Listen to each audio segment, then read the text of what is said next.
peach very soft and squishy, and I don't like peaches soft and squishy. Yeah. I found the nicest strawberry, I can't remember what variety it is, my ones would be but a guy grows heaps of them. 3 or 4 stories high, 30 years. You know, normally to get a really sweet strawberry. But they produce that lovely, you drive down the drive. As you can see, this is kind of what things looked like before I started.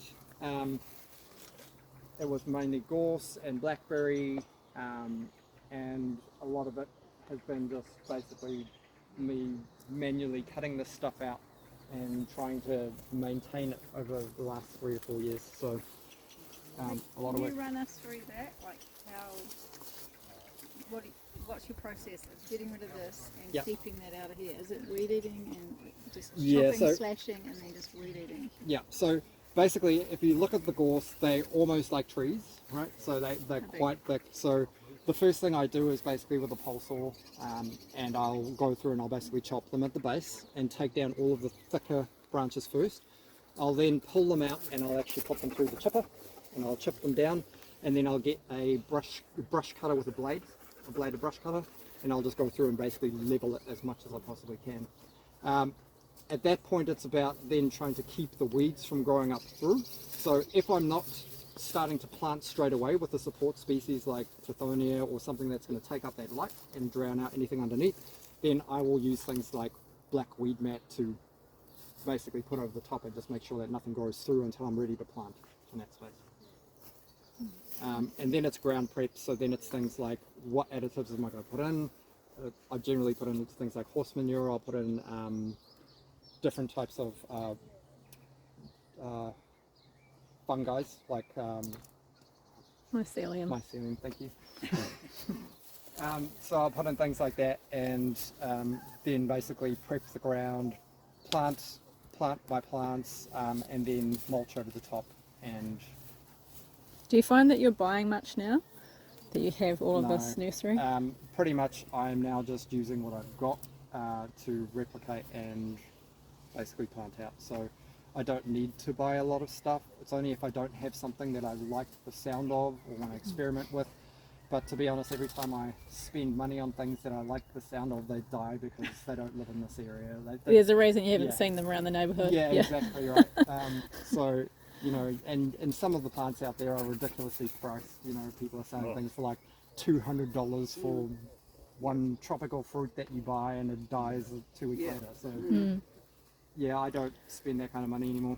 Then we've got this is mainly a deciduous row, this one here. So we've got things like Chinese quince, we've got almonds, we've got pecans, and we've got hazelnuts, macadamias, different plums, blueberries, strawberries, mulberries, all of the things that basically got leaves. Along here we've got Queensland arrowroot is the main kind of support along the front. We've got mainly goldfinger bananas in here. These are Casimiroa, white sapote, some guavas, macadamias, some seeded avos, Japanese raisin emergence, potatoes, more avocados, persimmon in here, some citrus, probably orange or mandarin, one of the two, more persimmon, more citrus, more guavas, and kind of that cycle continues here. So the main emergence here will be the Japanese raisins over time. So at that point I manage for light, right? So basically it's all about making sure that the light can still get to the trees that need the light best, and at that point I make decisions on what I manage out of the system, because not everything will live from a space perspective, but I'd rather manage something out in 5 years time than have something die and have to wait another 5 years for something to fill its space. I think especially if you manage to get hold of like the seed and you just plant a whole lot. Yeah. So it's very densely planted. Some things will occupy the same strata over time, and then I need to make decisions on what I manage out. This here is my variegated comfrey, which is super interesting because I've never seen one of these before. And I thought I'd leave it rather than taking it out with the rest of them, just so that you could see it in real life. Yeah, so mainly Queensland arrowroot again, and comfrey as the supports along the front, Tithonia as well, and then there are a few different interesting things in here, like this is a Mexicola avocado, so this is the one that you kind of just eat the whole fruit with the skin on.